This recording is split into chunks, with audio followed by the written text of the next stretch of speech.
പ്രിയപ്പെട്ടവരെ, നമ്മൾ എല്ലാ ദിവസവും ഒത്തിരിയേറെ സാക്ഷ്യങ്ങൾ കേൾക്കുന്നവരാണ്. സാക്ഷ്യങ്ങൾ നമ്മളെ പഠിപ്പിക്കുന്ന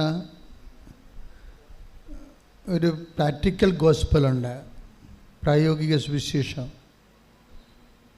അത് സുവിശേഷമാണ്, അനുഭവ സുവിശേഷമെന്ന് പറയും. ഒരു വ്യക്തിയുടെ അനുഭവ സുവിശേഷം ഭയങ്കര ആൾക്കാരെ നിൽക്കാൻ ഭയങ്കര രസമാണ്. കാര്യം ജനങ്ങളിങ്ങനെ മാറി മാറി വന്ന് എല്ലാ ദിവസവും വ്യത്യസ്തങ്ങളായ ദൈവാനുഭവങ്ങൾ ഇങ്ങനെ പറഞ്ഞുകൊണ്ടിരിക്കും. ആധുനിക കാലം മുമ്പത്തേക്കാൾ ജീവിതം സങ്കീർണമായിട്ടുണ്ട്. ശരിക്കും പണ്ട് നമുക്ക് ജീവിച്ച അത്രയും കാര്യങ്ങൾ പോരാ, അതിനേക്കാൾ ഒത്തിരിയേറെ വ്യത്യസ്തമായ ഫീൽഡിലാണ് ജീവിതം മനുഷ്യൻ ജീവിച്ചത് കൂട്ടണത്. അതുകൊണ്ട് തന്നെ പുതിയ സാഹചര്യങ്ങളിലൂടെ മനുഷ്യൻ കടന്നു പോകുമ്പോൾ അവന് എങ്ങനെയാണ് ഈ വ്യത്യസ്തമായ സാഹചര്യത്തിൽ ദൈവത്തെ അനുഭവവേദ്യമാക്കുന്നതെന്ന് ഉടമ്പടി നമുക്ക് പറഞ്ഞു തരും. എനിക്ക് തോന്നുന്നത് ഇന്നത്തെ കാലത്ത് ഏറ്റവും സങ്കീർണമായ ജീവിത സാഹചര്യത്തിൽ ജീവിക്കുന്ന മനുഷ്യർക്ക് ഒരു വിശ്വാസത്തിൻ്റെ നിലവാരം മാറ്റിയിട്ട് ഒരു സ്പെക്കുലേറ്റീവ് എക്സ്പീരിയൻസിൻ്റെ ലെവലിൽ നിന്ന് മാറിയിട്ട് ഒരു ടാഞ്ചിബിൾ എക്സ്പീരിയൻസിലേക്ക് ഉടമ്പടി നമ്മളെ കൊണ്ടുവരുന്നു എന്നുള്ളതാണ് നമ്മളെ അനുഭവങ്ങൾ നമ്മളെ പഠിപ്പിക്കുന്നത്. ഒരു സ്പർശ്യമായ വിശ്വാസത്തിൻ്റെ സ്പർശ്യതലങ്ങൾ മുമ്പത്തേക്കാൾ വ്യക്തമാണ്. ശ്രുതിക്കട്ടെ ഹല്ലേലൂയ.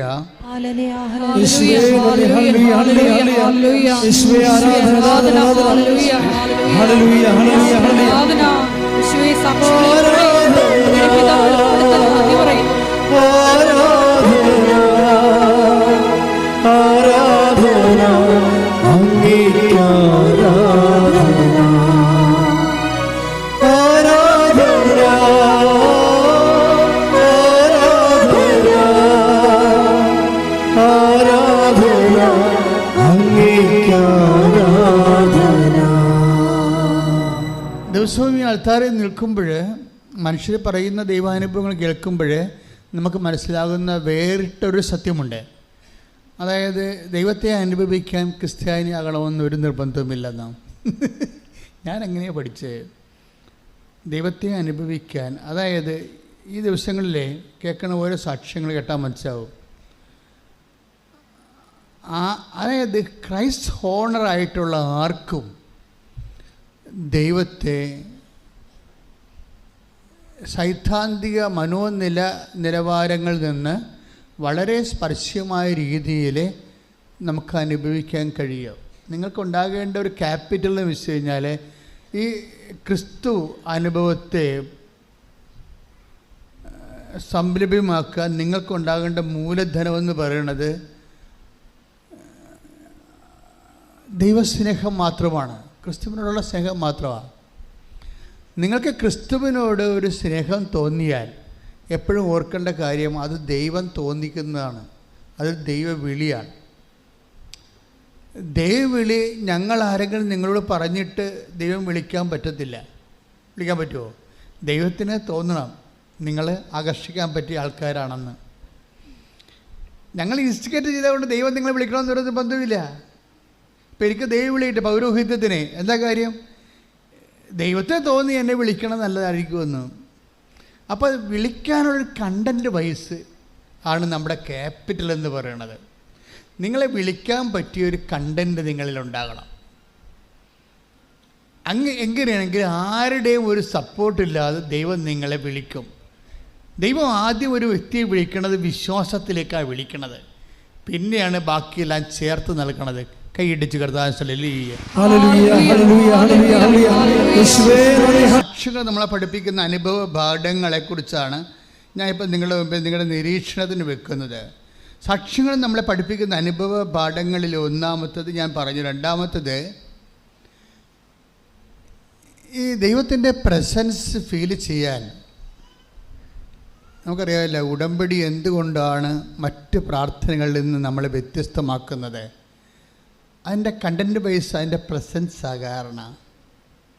മറ്റ് പ്രാർത്ഥനാ രൂപങ്ങളിൽ നിന്ന് ഉടമ്പടി എങ്ങനെയാണ് നമ്മളെ വ്യത്യസ്തമാക്കുന്നതെന്ന് ചോദിച്ചു കഴിഞ്ഞാൽ അതിൻ്റെ പ്രധാനപ്പെട്ട കാരണം അതിൻ്റെ കണ്ടൻറ്റ് വൈസ് റിച്ചാണ്. ഒരു ദൈവത്തിൻ്റെ സാന്നിധ്യം, പ്രസൻസ് ഓഫ് ഗോഡ്. നമ്മൾ ഉടമ്പടിയിൽ ഒത്തിരിയേറെ ഉടമ്പടിയുടെ മാത്രം തനത് കൃപകൾ ഒത്തിരിയുണ്ട്. നോട്ട് ബൈ മെറിറ്റ് ഒരു കൃപയാണ്, ബട്ട് ബൈ ഗ്രേസ്. ഇപ്പോൾ not by merit but by grace എന്ന് നമ്മൾ പറയത്തില്ലേ? എന്നുവെച്ചാൽ നമ്മുടെ not by merit but by grace എന്ന് പറയുന്നത് എന്താണ്? നമ്മളുടെ യോഗ്യത കൊണ്ടല്ല, ദൈവത്തിൻ്റെ കൃപ കൊണ്ട്. ഇത് ആണൊരു ഇൻ്റർനാഷണൽ പ്രിൻസിപ്പിൾ എന്ന് പറയണത്. കാര്യം ഇന്ന് വരെ നമ്മൾ കേട്ട സാക്ഷികൾ നോക്കുമ്പോൾ ഒരു 90% മനുഷ്യർക്ക് മെറിറ്റില്ല. 90% മനുഷ്യർക്ക് മെറിറ്റില്ല. അവരുദ്ദേശിക്കുന്ന കാര്യത്തിൽ മെറിറ്റില്ല. വേറെ ചില കാര്യങ്ങൾക്ക് അവർക്ക് മെറിറ്റ് ഉണ്ടാകും. പക്ഷെ അവരുടെ ജീവിതം കെട്ടിപ്പടുക്കാൻ വേണ്ടി ഉള്ള വിഷയങ്ങളുടെ മേൽ ചിലപ്പോൾ നമുക്ക് 0 മെറിറ്റാകും. അപ്പോൾ 90% പേർക്കും അവരുടെ പർട്ടിക്കുലർ ജീവിത ലക്ഷ്യങ്ങൾക്ക് അവർക്ക് യോഗ്യത ഇല്ലെങ്കിൽ അടുത്ത ഓപ്ഷൻ ബൈബിൾ തരുന്നത് എന്താണ്? ബട്ട് ബൈ ഗ്രേസ്, കൃപ കൊണ്ട് ചെയ്യാൻ പറ്റും. ഈ ബട്ട് ബൈ ഗ്രേസ് എന്ന് പറയുന്നത് ബട്ട് ബൈ പ്രസൻസ് എന്നതിൻ്റെ അർത്ഥം. അതാണ് ഇവിടെ വിഷയം. ഇത് വളരെ ടെക്നിക്കലായിട്ട് മനസ്സിലാക്കേണ്ട സംഭവമാണ്. നോട്ട് ബൈ മെറിറ്റ് എന്ന് വെച്ച് കഴിഞ്ഞാൽ എഫെസ്യസ് 2:8 ഒന്ന് വായിച്ച് ശ്രുതികട്ടെ. ഹല്ലേലൂയ. എഫെസ്യസ് 2:8 വിശ്വാസം വഴി കൃപയാലാണ് നിങ്ങൾ രക്ഷിക്കപ്പെട്ടത്, അത് നിങ്ങൾ നേടിയെടുത്തതല്ല, ദൈവത്തിൻ്റെ ദാനമാണ്. Praise the Lord. ഇപ്പം നമ്മൾ നേടിയെടുത്തതുണ്ട്, ദൈവത്തിൻ്റെ ദാനമുണ്ട്.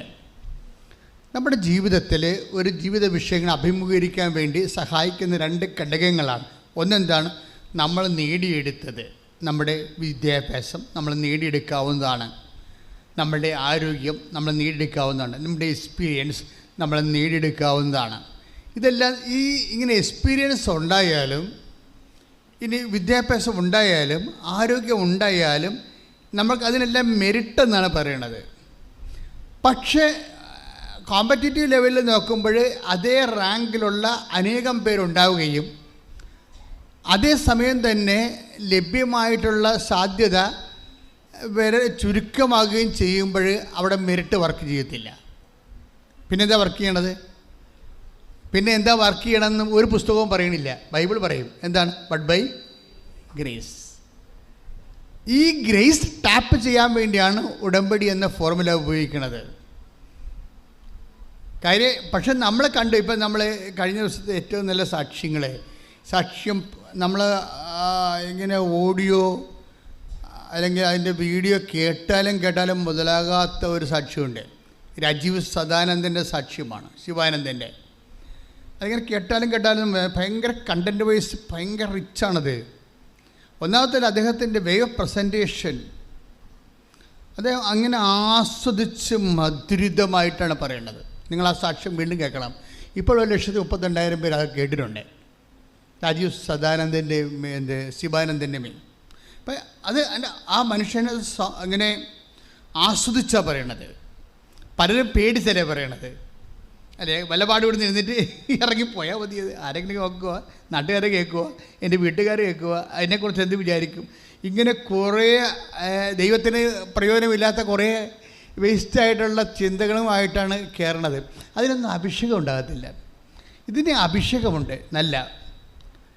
അതൊക്കെ ക്ലീനായിട്ട് പറയാം. എനിക്ക് ഡിവൈഡ് ഓഫ് കവനൻ്റ്, അദ്ദേഹം ഒരു സേഫ്റ്റി ഓഫീസറാണ്, സേഫ്റ്റി ഓഫീസർ കമാൻഡറാണ്, മർച്ചൻ്റ് നേവിയിലെ സേഫ്റ്റി ഓഫീസർ കമാൻഡറാണ്, എക്സ്പീരിയൻസ് ഉള്ള ആളാണ്. അദ്ദേഹത്തിന് പറയണത്, എനിക്ക് ക്രിസ്തുവിനെ പണ്ടേ ഭയങ്കര ഇഷ്ടമായിരുന്നു. ഞാൻ ക്ഷേത്രങ്ങളൊക്കെ പോണ ആളാണ്, ക്ഷേത്രപൂജയുള്ള ആളാണ്, പക്ഷേ എനിക്ക് ക്രിസ്തുവിന് ഇഷ്ടമായിരുന്നു.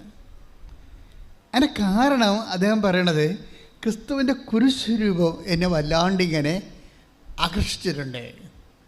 ആകർഷിക്കാൻ കാരണം ക്രിസ്തു ഒരു തെറ്റും ചെയ്യാതിരുന്നിട്ട് പോലും മനുഷ്യന്മാരുടെ തെറ്റുകളെ പ്രതി സ്വയം പീഡനങ്ങളേറ്റ് ഇത്രയും ക്രൂരമായി പീഡിപ്പിക്കപ്പെട്ടില്ലേ? കുരിശുരൂപത്തിട്ട് നോക്കുമ്പോൾ എനിക്ക് ആ ദേവനോട് വല്ലാത്ത കൊതി തോന്നും. അപ്പോൾ എൻ്റെ ഏകാന്ത നല്ല ഭാഷ ഉപയോഗിച്ചിരിക്കണത്. അദ്ദേഹം ഈ യമനിൽ നിന്ന് സൗത്ത് ആഫ്രിക്കയിലേക്ക് കപ്പലിൽ പോകുന്ന ഒരു വലിയ അനുഭവം റിപ്പോർട്ട് ചെയ്തിട്ടുണ്ട്. നല്ല രസമാണ് കേൾക്കാൻ. അപ്പോൾ അദ്ദേഹം ഞാനിങ്ങനെ കപ്പലിൽ ഏകാന്തമായി പോകും, കര കാണത്തില്ലല്ലോ. ഇപ്പം കടൽ മാത്രം പരന്നു കിടക്കുന്ന നിതാന്തമായ വെള്ളത്തിൽ പിന്നെ മോളിൽ മേഘം മാത്രമേ ഉണ്ട്. അപ്പം മേഘത്തെ നോക്കി ഞാനിങ്ങനെ എപ്പോഴും ക്രിസ്തുവിനോട് സംസാരിച്ചുകൊണ്ടിരിക്കാം. ഞാൻ സംസാരിക്കുന്നത് ക്രിസ്തുവിനോടാണ്. എൻ്റെ കൂടെ ആരും ഉണ്ടാകത്തില്ല. കപ്പലിലെ മട്ടുപ്പാവിൽ നിന്നുകൊണ്ട് ഞാൻ ആകാശത്തേക്ക് നോക്കി ഇങ്ങനെ എപ്പോഴും അപ്പോൾ എനിക്ക് തോന്നി ഇനി എനിക്ക് വല്ല സൈക്കോളജിക്കൽ പ്രോബ്ലംസ് ഉണ്ടോ എന്ന് ഞാൻ എന്നെ തന്നെ കുറിച്ച് ഓർക്കാറ്. ഞാൻ വല്ലാണ്ട് ഇങ്ങനെ സംസാരിക്കുന്നു, മേഘത്തേക്ക് നോക്കി. പിന്നെ എനിക്ക് മനസ്സിലായി എനിക്ക് ദൈവസ്നേഹമുണ്ടെന്ന്. അപ്പോൾ പെട്ടെന്ന് അപ്പോൾ അത്രയും അയാൾ ഉടമ്പടി അപ്പോൾ എടുത്തിട്ടില്ല കേട്ടോ. അപ്പോൾ ഉടമ്പടി എടുത്തിട്ടില്ല. പക്ഷേ അദ്ദേഹത്തിൻ്റെ ഉള്ളിൽ ഉടമ്പടി എടുത്തതിൻ്റെ വൈബ് അനുസരിച്ചുള്ള ഒരു ദൈവസ്നേഹമുണ്ട്. അപ്പോൾ ഈ ദൈവസ്നേഹം ശരിക്കും വർക്കൗട്ട് ചെയ്യുന്നുണ്ട്. വർക്കൗട്ട് ചെയ്യുന്നത് വെച്ച് കഴിഞ്ഞാൽ അദ്ദേഹം ഇങ്ങനെ യമനിൽ നിന്ന് സൗത്ത് ആഫ്രിക്കയിലേക്ക് പോകുന്ന മൺസൂൺ സീസൺ. ഞാൻ ആ സാക്ഷ്യത്തിൻ്റെ എ പാർട്ട് ഇവിടെ പറഞ്ഞിട്ടുള്ളതാണ്. ഇത് ബി പാർട്ടാണ് പറയാൻ പോണത്. എ പാർട്ട് നേരത്തെ പറഞ്ഞതാണ്. അപ്പോൾ ഈ ബി പാർട്ടിൽ ഈ ഭയങ്കരമായ ചക്രവാത ചുഴിയിൽ ഈ കപ്പൽ പെട്ടുപോകും. അത് ഞാൻ നേരത്തെ പറഞ്ഞിട്ടുള്ളതാണ്. പെട്ടുപോകുമ്പോൾ ഈ മനുഷ്യൻ പറയുന്ന വാക്കുണ്ട്. അതായത് മുഴുവനും കപ്പൽ മുങ്ങി മുഴുവനും ഇരുട്ട് വ്യാപിക്കുമ്പോൾ പറയും, നാഥ ഞാൻ പോകുന്നെന്ന് പറയും. കണ്ണീരോടെ പറയും. കാര്യം മരിച്ചു പോകുന്നറിയാം. കാര്യം ചക്രവാത ഭയങ്കര കാറ്റും മല പോലെയുള്ള കടലിനകത്ത് പെട്ടുപോയി കപ്പലെ. പക്ഷെ നാഥ എന്ന് വിളിക്കുമ്പോൾ തന്നെ പെട്ടെന്ന് അടുത്ത ഒരു തിര വന്നാൽ മാത്രമേ ഇവർക്കൊന്നും ചെയ്യാനില്ല. വേറെ ഒരു തിര അടിച്ചു തല്ലിയ തിര എതിരെ തരിച്ച് കളഞ്ഞ കപ്പലിനെ എതിരെ വന്ന് വേറൊരു തിര ഈ വശത്തോട് വന്നാൽ മാത്രമേ കപ്പൽ പൊങ്ങത്തുള്ളൂ. അപ്പോൾ നാഥ എന്ന് വിളിച്ച ഉടനെ തന്നെ ഈ മനുഷ്യൻ ഈ തിര എതിരെ വന്നിട്ട് കപ്പലെ നേരെ നിർത്തുമ്പോൾ ഇയാൾ ആകാശം കാണും. ഇത് ഇയാൾ വിറച്ചു പോയി ബൈബിളെടുത്ത് നോക്കും. അപ്പോൾ ആ കൂട്ടുകാരനൊരു ബൈബിൾ കൊടുത്തിട്ടുണ്ട്. ഈ ബൈബിൾ നമ്മളെ ഈശോയുമായിട്ടൊരു പ്രൈവറ്റ് റിലേഷനിൽ വന്നാൽ ബൈബിള് നിങ്ങൾക്ക് ആ കൂട്ടുകാരൻ എനിക്ക് ആ ബൈബിൾ തരുമ്പോൾ എനിക്ക് അതിനകത്ത് വാക്കുകളൊന്നും മനസ്സിലായില്ല. എനിക്ക് വാക്കുകളൊന്നും മനസ്സിലായി. അപ്പോൾ കൂട്ടുകാരോട് ഞാൻ പറഞ്ഞു എനിക്കിതിൻ്റെ വാക്കൊന്നും മനസ്സിലാവണില്ല, എൻ്റെ സെൻറ്റൻസ് ഒന്നും എനിക്ക് മനസ്സിലാവണില്ല. അപ്പോൾ കൂട്ടുകാരൻ പറഞ്ഞു നീ സങ്കീർത്തനം വായിച്ചാൽ മതി, അത് പെട്ടെന്ന് മനസ്സിലാവുമെന്ന് പറഞ്ഞു. അപ്പം ഞാനിങ്ങനെ ജീവിതം മരണത്തിൽ നിന്നിങ്ങനെ ജീവിതം വലിച്ചൂരിയെടുത്ത് ഞാൻ രക്ഷപ്പെട്ടെന്ന് മനസ്സിലായപ്പോൾ ഞാൻ ഉടനെ ക്യാബിലേക്ക് ഓടിപ്പോയിട്ട് ഞാൻ ബൈബിൾ തുറന്നപ്പോഴേ എനിക്ക് കിട്ടിയ വചനം, അതായത് അത്യുന്നതൻ തൻ്റെ കൈകൾ നീട്ടി പെരുവെള്ളത്തിൽ നിന്ന് നിന്നെ രക്ഷിച്ചിരിക്കണമെന്നാണ്. ശ്രുതികട ഹല്ലേലൂയ.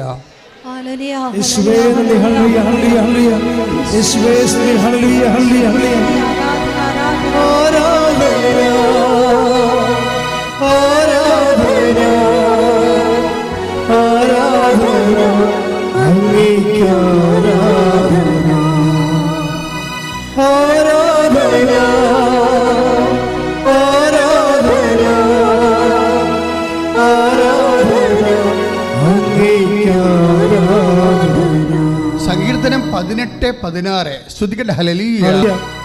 18-ാം സങ്കീർത്തനം 16-ാം തിരുവചനം. ഉന്നതത്തിൽ നിന്ന് കൈനീട്ടി അവിടുന്ന് എന്നെ പിടിച്ചു. സങ്കീർത്തനം 18:16 പറഞ്ഞ ഉന്നതങ്ങളിൽ നിന്ന് കൈനീട്ടി അവിടുന്ന് എന്നെ പിടിച്ചു. പെരുവെള്ളത്തിൽ നിന്ന് അവിടുന്ന് എന്നെ പൊക്കിയെടുത്തു. ഈ മനുഷ്യന് ബൈബിൾ അറിയത്തില്ലേ? കൂട്ടുകാരൻ കൊടുത്ത ബൈബിളാ. ഇടയ്ക്കിടയ്ക്ക് ഇങ്ങേർക്ക് ഈശോയുമായിട്ടുള്ള ബന്ധം എന്താണ്?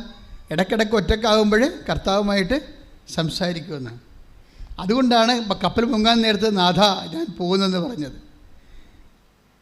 അപ്പം തന്നെ എതിർ തിര വന്നിട്ട് ഈ മനുഷ്യൻ്റെ കപ്പൽ നേരെ നിർത്തിയിട്ട് 23 പേരെയും ദൈവം രക്ഷിക്കും. ഇങ്ങേരെ പ്രതി രക്ഷിക്കണേ, ഇങ്ങേരെ പ്രതി 23 പേരെയും രക്ഷിക്കും. അതാണ് ഒരു വീട്ടിലൊരു വിശ്വാസി ഉണ്ടെങ്കിൽ, ക്രിസ്തുവുമായിട്ട് ബന്ധമുള്ള ഒരാൾ മതി ഒരു വീട്ടിലെ.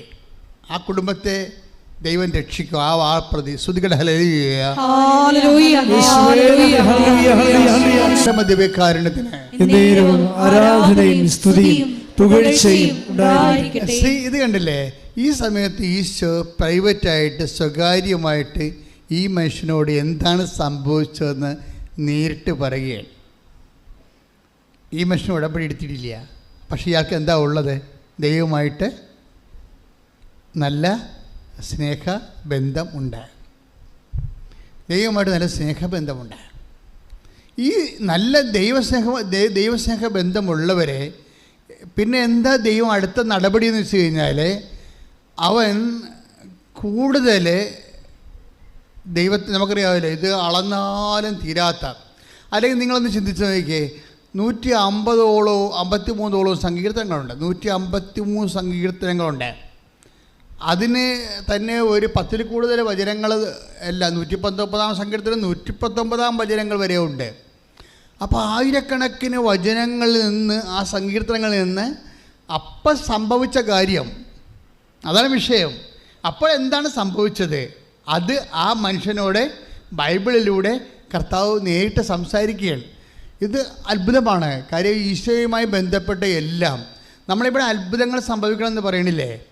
അത്ഭുതങ്ങളെന്ന് പറയണത് അങ്ങനെയല്ല, സംഭവിക്കുന്നു എന്ന് പറഞ്ഞാൽ മതി. കാര്യം ക്രിസ്തു ഉണ്ടെങ്കിൽ അത്ഭുതങ്ങൾ ഇങ്ങനെ എല്ലാ ദിവസവും സംഭവിച്ചുകൊണ്ടിരിക്കും, എല്ലാ ദിവസവും.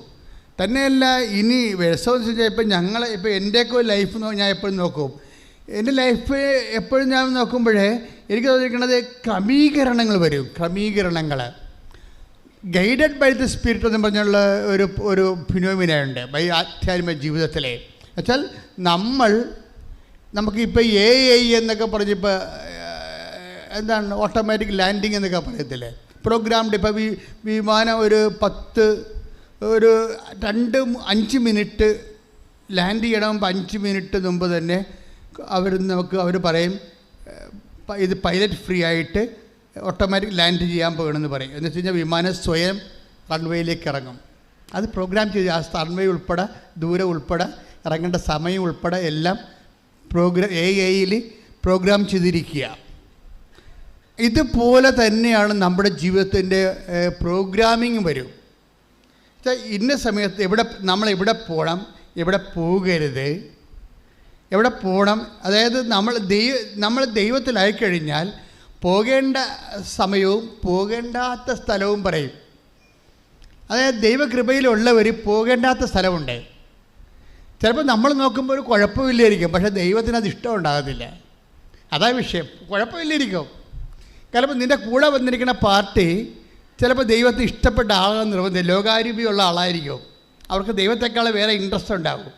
അപ്പോൾ അങ്ങനെയൊരു വ്യക്തിയുമായിട്ട് സഹകരിക്കാൻ ചിലപ്പോൾ ദൈവത്തിന് താല്പര്യമില്ല എന്നുണ്ടെങ്കിൽ ആ ഷോട്ട് കട്ട് ചെയ്ത്, ഇപ്പോൾ എൻ്റെ എത്രയോ പ്രോഗ്രാം കട്ടാക്കി കളഞ്ഞ് കഴിച്ച് കയ്യൊക്കെ കയറി വെറുതെ ആവശ്യമില്ല, കൈ കയറി പഴുത്ത് ഒരു കാര്യമില്ല. അപ്പോൾ ആ പ്രോഗ്രാം എല്ലാം കട്ടായി. അപ്പോൾ ഞാൻ പ്രാർത്ഥിച്ച് നോക്കിയപ്പോൾ മനസ്സിലായി ആ പ്രോഗ്രാം ദൈവത്തിൻ്റെ പ്രോഗ്രാമിനില്ല. അത് എന്നെ സമ്മർദ്ദത്തിലാക്കി എന്നെ വിളിച്ചുകൊണ്ട് പോയ ആൾക്കാർ ഉണ്ടാക്കിയ പ്രോഗ്രാമാണത്. കട്ടായിപ്പോയി. നീ പോകേണ്ട വഴി നിൻ്റെ മുഖത്ത് നോക്കി പറയുമെന്ന് പറഞ്ഞ പോലെ തന്നെയാണ് നീ പോകേണ്ടാത്ത വഴിയും പറയും. അപ്പോൾ നമ്മൾ സേഫാണ് ശരിക്കും പറഞ്ഞാൽ. എന്ന് വെച്ചാൽ നമ്മുടെ സമയം ദൈവത്തിൻ്റെതാണെന്നുള്ളൊരു ബോധ്യം നമുക്കുണ്ടാവണം. ഇപ്പം നിങ്ങൾക്ക് വന്നിരിക്കുന്ന കുഴപ്പം, നിങ്ങളുടെ സമയം നിങ്ങൾക്ക് നിങ്ങളുടെ മക്കൾക്കും കുടുംബത്തിനും വേണ്ടി മാത്രം ഉള്ളതാണ്. അങ്ങനെ വരുമ്പോൾ അങ്ങനെ ഒരു സ്റ്റഫിനെ കൊണ്ടുനടക്കേണ്ട കാര്യം ദൈവത്തിനില്ല. അതുകൊണ്ട് ബുദ്ധിയുള്ള മനുഷ്യൻ എന്ത് ചെയ്യണം? നിൻ്റെ ദൈവത്തിന് സമർപ്പിക്കുമ്പോൾ സമയം സമർപ്പിക്കണം. അതാണ് സമയം സമർപ്പിച്ചാൽ എല്ലാം സമർപ്പിച്ച്. നാദാ സമർപ്പിക്കണം എന്ന് പറഞ്ഞാൽ പാടുപാടിയുടെ കാര്യമില്ല. ആദ്യം നീ സമർപ്പിക്കേണ്ടത് നിൻ്റെ സമയമാണ്. സമയം ഒരു മനുഷ്യൻ സമർപ്പിച്ചാൽ അത് ടോട്ടൽ സമർപ്പിച്ചതിന് തുല്യമാണ്. പ്രാർത്ഥിക്കുക. കർത്താവായ ദൈവമേ, എൻ്റെ ജീവിത സമയം നിനക്ക് സമർപ്പിച്ചുകൊണ്ട് സമ്പൂർണ്ണ സമർപ്പണത്തിലേക്ക് എന്നെ വിളിക്കുകയും ഏറ്റെടുക്കുകയും ചെയ്യണമേ.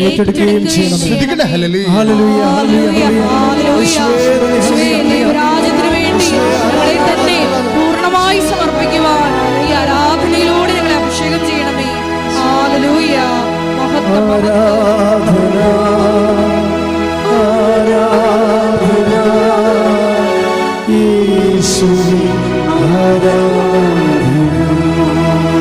പാടുക. ആരാധന ആരാധന യേശുവേ,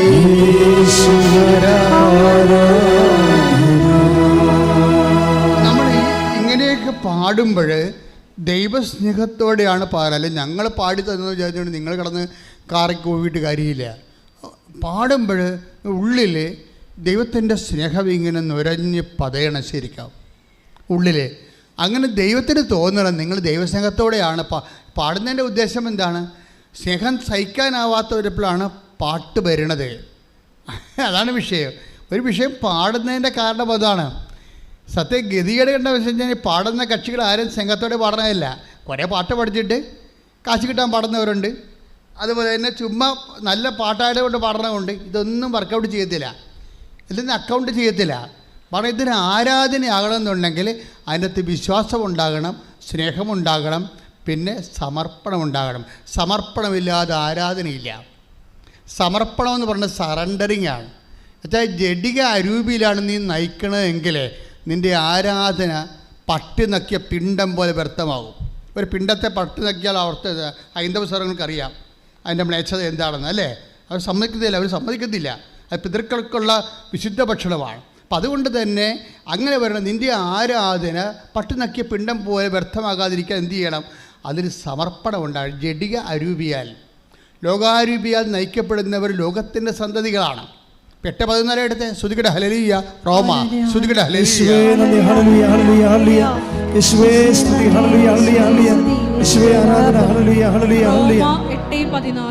റോമ 8:14.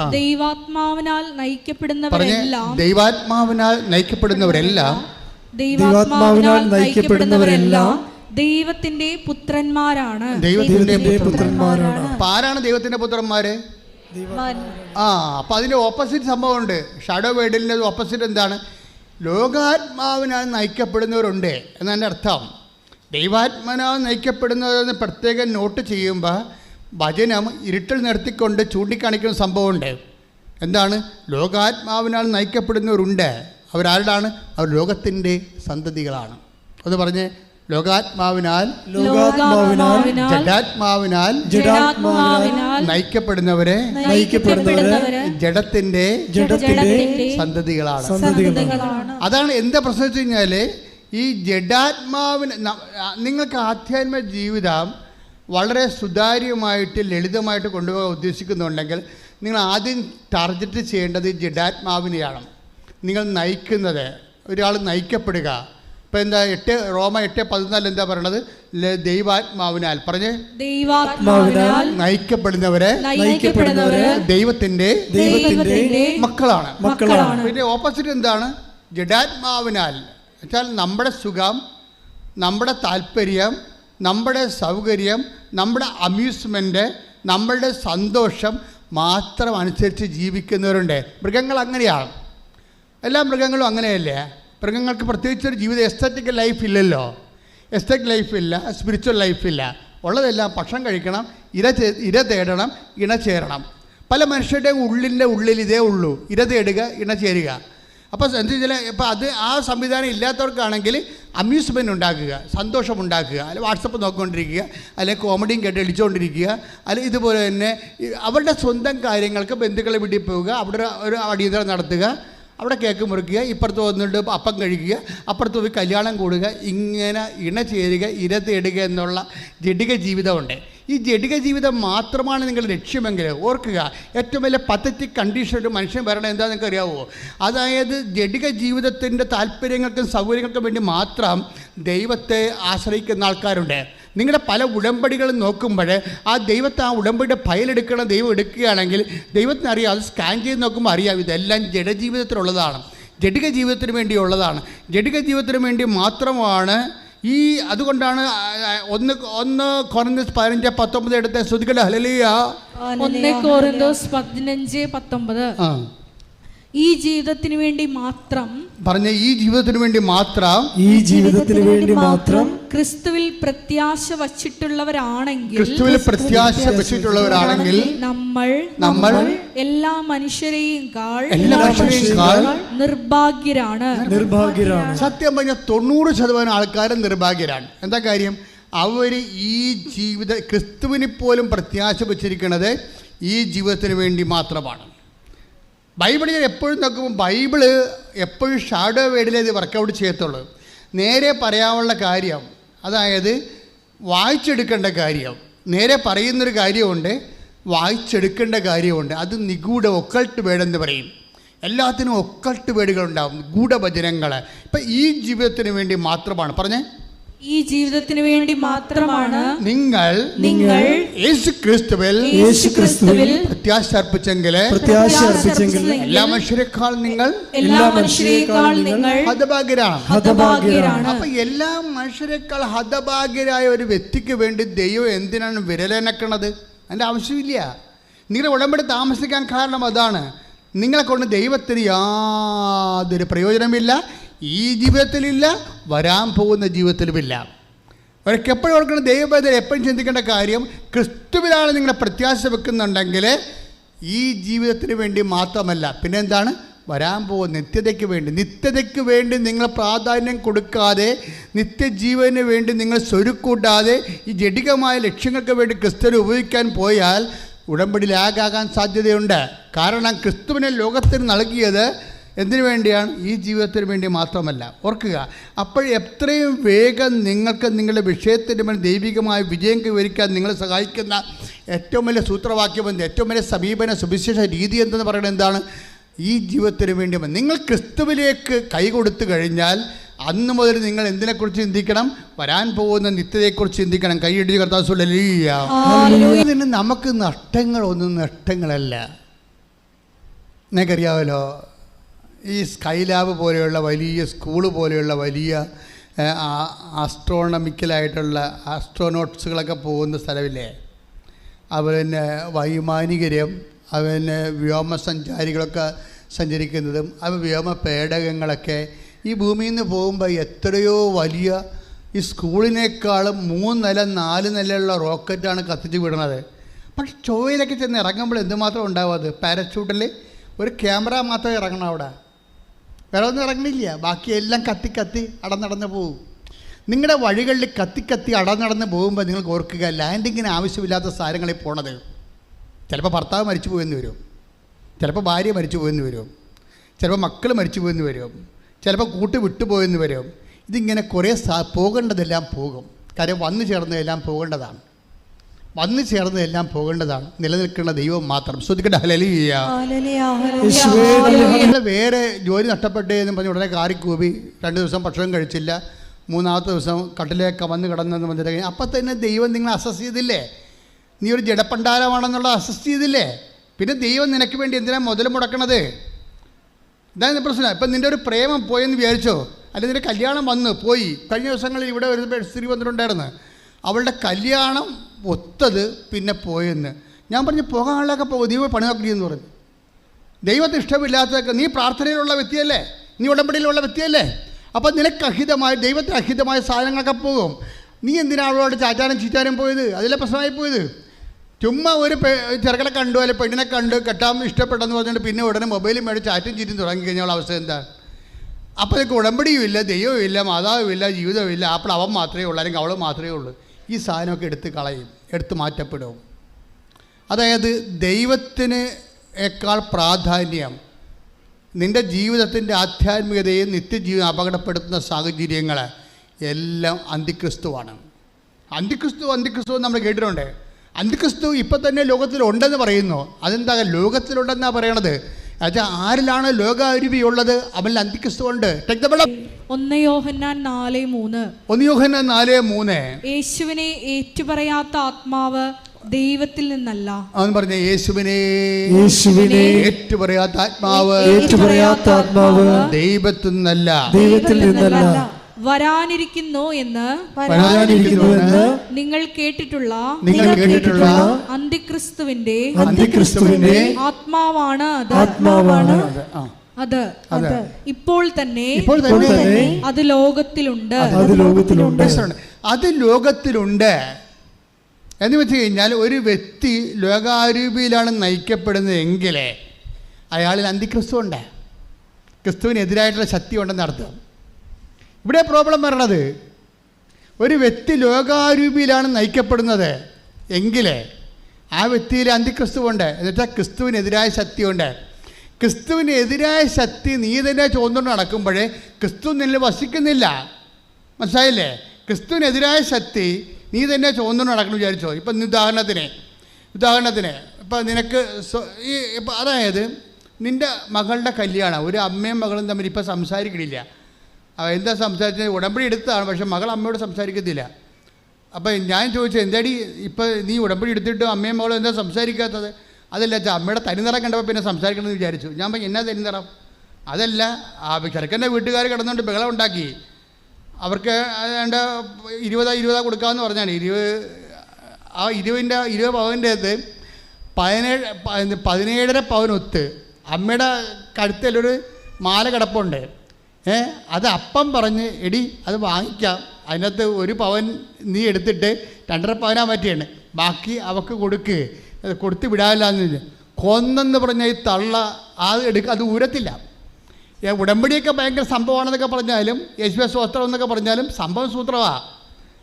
എന്ത് സംഭവിച്ചു? അതായത് സ്വന്തം മകൾക്ക് പോലും ഒരു പണയുടെ പൊന്ന് കൊടുത്തിട്ട് അവളെ കെട്ടിച്ച് വിടാനുള്ള മാനസികാവസ്ഥയില്ല, സ്വർണ്ണക്കൊതിച്ചിയായിട്ട് അങ്ങനെ ജീവിക്കുകയാണെങ്കിൽ ഇയാളിൽ അവരിൽ തന്നെ അന്തിക്രിസ്തു ഉണ്ട്. സ്വന്തം മകൾക്ക് കൊടുക്കാത്തവർ ഭർത്താവിന് കൊടുക്കുക, സ്വന്തം മക്കൾക്ക് കൊടുക്കുക, കുടുംബത്തിൽ കൊടുക്കാത്തവർ നാട്ടുകാർക്ക് കൊടുക്കുക. ഒരിക്കലുമില്ല. ക്രിസ്തുവിനെ കൈമാറാൻ അവർക്ക് പറ്റത്തില്ല. ക്രിസ്തു കൈമാറ്റം എന്ന് പറയണത് നമ്മൾ നഷ്ടം തയ്ച്ച് തേങ്ങ സഹിച്ചുകൊണ്ട് ക്രിസ്തു നാമത്തിൽ കൊടുക്കുമ്പോൾ ദൈവസ്നേഹത്തിൻ്റെ അരൂപിയാണ് അവിടുത്തെ പ്രശ്നം. അപ്പോൾ ദൈവസ്നേഹത്തെക്കാൾ ഉപരി സ്വർണ്ണത്തെ അവർ സ്നേഹിക്കുന്നു, അതാണ് പ്രശ്നം. ലോകത്തിലായിരിക്കുമ്പോൾ ഇപ്പം തന്നെ ലോകത്തിൽ അവരുണ്ട്. ആ ലോകത്തിൽ ആരെല്ലാം ക്രിസ്തുവിനേക്കാൾ ഉപരി ദ്രവ്യത്തെ സ്നേഹിച്ചോ അതിന് വിഗ്രഹാരാധന എന്ന് പറയും. അല്ല, മറ്റുള്ളവർ പറയണമല്ലോ വിഗ്രഹം ഉണ്ടാക്കി വെച്ച് ആരാധിക്കണമല്ല. വിഗ്രഹ ആരാധന എന്ന് പറയണത് ദൈവത്തിനേക്കാൾ ഉപരി വേറെ വ്യക്തികളോ വസ്തുക്കളോ വിഷയങ്ങളെയോ ഇനി ജോലിയെ പോലും സ്നേഹിച്ചു പോയാൽ അതൊരു അന്തിക്രിസ്തുവായിട്ട് മാറും. മനസ്സിലായില്ലേ? അതായത് ദൈവത്തെക്കാൾ ഉപരി കർത്താവിൻ്റെ ഇഷ്ടമാണെന്ന് പറയണം. കർത്താവിൻ്റെ ഇഷ്ടം. ഇപ്പോൾ നിങ്ങളെന്താ പറയണത്? ഞാൻ എൻ്റെ കൊച്ചിന് വേണ്ടിയാണ് അച്ഛാ ഉടമ്പടി ചെയ്തത്. ഇപ്പോൾ 3 പ്രാവശ്യം പുതുക്കിയെന്ന് പറഞ്ഞ് ദൈവത്തെ വിരട്ടുകയാണേ. തരിമിച്ച ആ കൊച്ചിന് വേണ്ടിയാണ് ദൈവത്തെ ഞാൻ വിശ്വസിക്കണത്. ആ കൊച്ചിന് വേണ്ടിയാണ് ഞാൻ ക്രിസ്തുവിൽ ത്യാഗം അനുഭവിക്കുന്നത്. അപ്പോൾ ആരാണ് വിഗ്രഹം? കൊച്ചാണ്. അപ്പോൾ കൊച്ചാണ് അന്തിക്രിസ്തു അവിടെ. അത് ക്രിസ്തുവിനേക്കാൾ പ്രാധാന്യം നീ ആർക്ക് കൊടുത്താലും അത് കുഞ്ഞായാലും കുട്ടിയായാലും വലുതായാലും അന്തിക്രിസ്തുവായിട്ട് മാറും. എപ്പോഴും ഓർക്കേണ്ട ഇതാണ്, ക്രിസ്തു നിങ്ങൾ ജീവിക്കണമെന്നുണ്ടെങ്കിൽ ക്രിസ്തുവിനായിരിക്കണം 1ാം സ്ഥാനം. കൈയടിച്ച് കർത്താവേ. ശിവാനന്ദൻ്റെ സാക്ഷ്യങ്ങൾ പിന്നെയും ശ്രദ്ധേയമാണ്. അദ്ദേഹത്തിൻ്റെ ഒരു മകളുണ്ട്. ഈ മകളെ അവൾക്ക് ഫിക്സ് വന്നു. 2.5 വയസ്സായിട്ട് ഉണ്ടെന്ന് തോന്നുന്നത്. അപ്പോൾ അവൾക്ക് ജനിച്ചപ്പോൾ തന്നെ ഫിക്സായിപ്പോയി. അപസ്മാരം പോലെ സംഭവത്തിൽ ബ്രെയിനിലെത്ത് ഒത്തിരിയേറെ ബ്രെയിൻ വർക്ക് ചെയ്യുന്നില്ല. അത് കാരണം കുഞ്ഞ് സ്വന്തമായിട്ട് നടക്കണില്ല, സംസാരിക്കണില്ല. വിശന്നാൽ തന്നെയും അത് പറയത്തില്ല.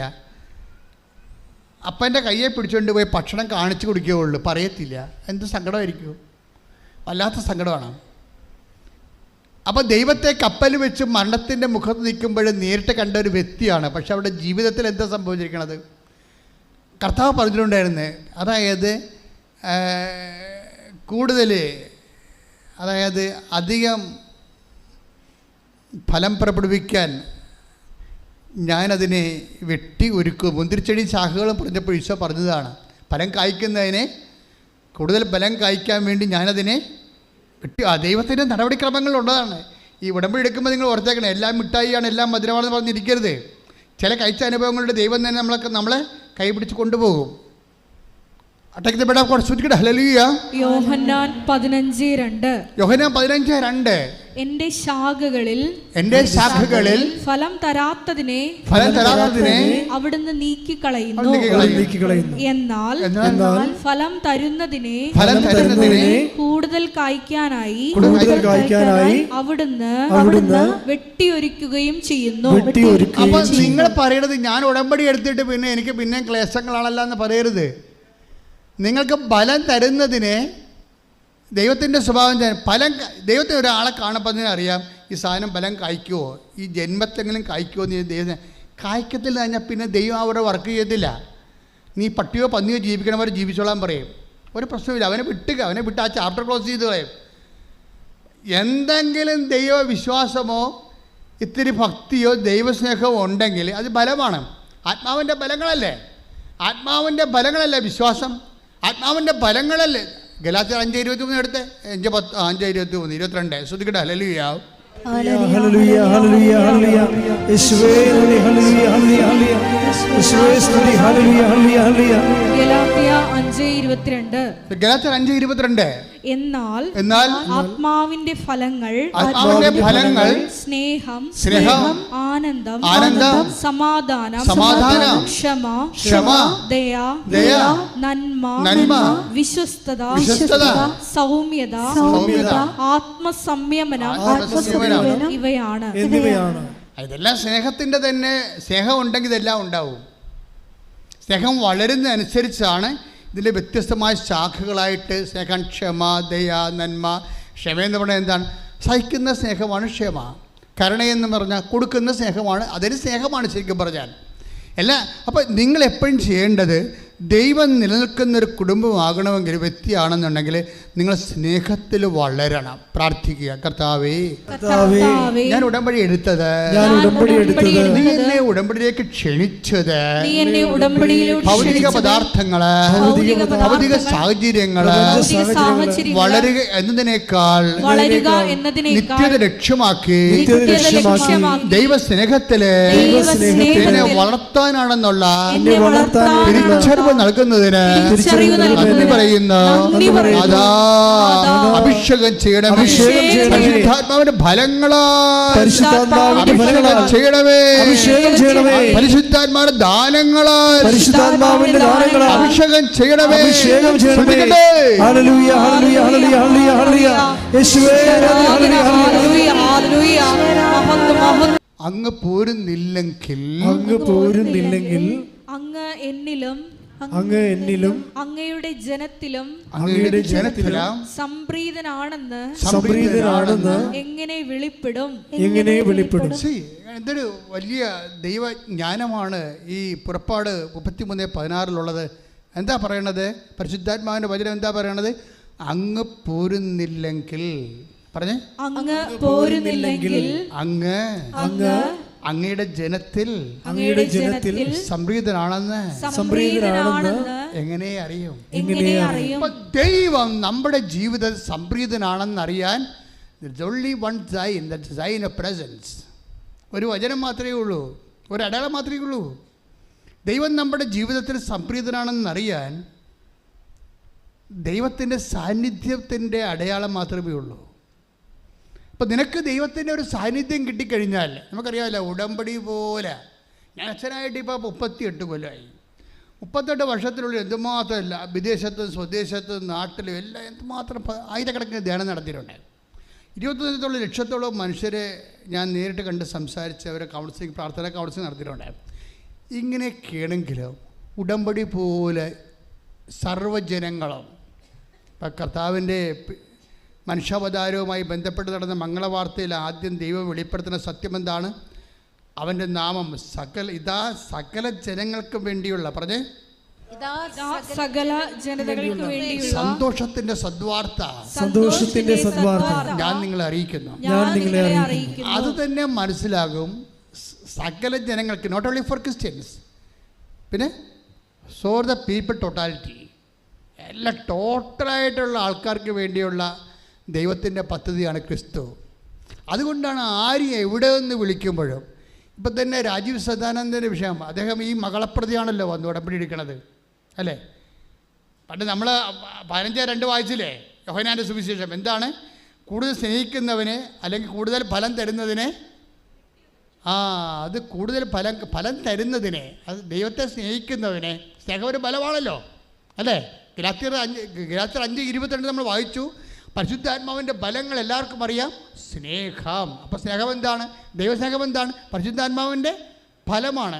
അപ്പോൾ ദൈവസ്നേഹം കിട്ടിക്കഴിഞ്ഞാൽ പിന്നെ അടുത്ത എന്താണ്? ദൈവത്തിന് ഒന്നും മതി വരാത്ത ആളാണ്. എന്തുമാത്രം മതി വരിക എന്ന് ചോദിച്ചു കഴിഞ്ഞാൽ, എൻ്റെ ദൈവ പൈതല് അത് മിണ്ടാണ്ടിരിക്കുന്നതാണ് ഭേദം. കർത്താവ് പറഞ്ഞൊരു വാക്ക് എപ്പോഴും കൂടം പോലെ എൻ്റെ ചങ്കിനടിക്കും. എന്താ ഈശോ പറഞ്ഞത്? B perfect as your heavenly father is perfect. അതായത് നിൻ്റെ സ്വർഗസ്ഥനായ പിതാവ് പരിപൂർണനായിരിക്കുന്ന പോലെയും നിങ്ങളും പരിപൂർണരായിരിക്കും. അപ്പം മതി വരാത്ത ദൈവം. ദൈവത്തെ സ്നേഹിച്ചാൽ എവിടെയെങ്കിലും കൊണ്ട് എത്തിക്കാമെന്ന് നിങ്ങൾ ധരിക്കരുത്. ഭർത്താവിനെ സ്നേഹിച്ചാൽ എവിടെയെങ്കിലും നമുക്ക് എത്തിക്കാൻ പറ്റും. ഭാര്യയെ സ്നേഹിച്ചാൽ ആ സ്നേഹം എവിടെയെങ്കിലും കൊണ്ട് നമുക്ക് എത്തിക്കാൻ പറ്റും. മക്കളെ സ്നേഹിച്ചാൽ എവിടെയെങ്കിലും എത്തിക്കാൻ പറ്റും. ദൈവത്തെ സ്നേഹിച്ചാൽ ഒരിടത്തും കൊണ്ട് എത്തിക്കാൻ പറ്റത്തില്ല. എന്താ കാര്യം? ദൈവം വീണ്ടും വീണ്ടും നിൻ്റെ സ്നേഹത്തിൻ്റെ ലെവൽ വർദ്ധിപ്പിക്കാൻ നോക്കും. എന്താ കാരണം എന്നറിയാവോ? സ്നേഹം വർദ്ധിക്കുന്ന അനുസരിച്ച് കൊണ്ട് നിൻ്റെ കൃപ വർദ്ധിച്ചുകൊണ്ടിരിക്കും. കൃപ വർദ്ധിച്ചുകൊണ്ടിരിക്കുന്ന അനുസരിച്ച് കൊണ്ട് മഹത്വം വർദ്ധിച്ചുകൊണ്ടിരിക്കും. അതിനാണ് നിത്യത എന്ന് പറയുന്നത്. കൈയടിച്ച് ശ്രദ്ധിക്കട്ടെ. ഉൽപ്പത്തി 30 നിങ്ങൾക്ക് എൻ്റെ മക്കളെ അച്ഛൻ പറയണത് വെള്ളം ചേർക്കാത്ത കർത്താവിൻ്റെ മനസ്സാണ്, വചനമാണ്. എന്ന് വെച്ച് കഴിഞ്ഞാൽ നിങ്ങൾ വിശുദ്ധിയിലേക്കും വിശ്വാസത്തിലേക്കും ദൈവസ്നേഹത്തിലേക്ക് വരുമ്പോൾ നിങ്ങൾ ഓർക്കും, ഞാൻ ഓക്കെ ആണല്ലോ, എനിക്ക് ദൈവസ്നേഹമുണ്ടല്ലോ, ഞാൻ ഓക്കെ ആണല്ലോ, എനിക്ക് വിശ്വാസമുണ്ടല്ലോ. പക്ഷെ ദൈവം ഓക്കെ അല്ല. ദൈവം ഓക്കെ അല്ല. ദൈവം എന്താ പറയണത്? ദൈവം 15 വർക്കൗട്ട് ചെയ്യും. എന്താ പറയണത്? ഫലം തരുന്നതിന് കൂടുതൽ, ദൈവസ്നേഹം ഉള്ളതിന് കൂടുതൽ ദൈവസ്നേഹം ഉണ്ടാകാൻ വെട്ടി ഒരുക്കും.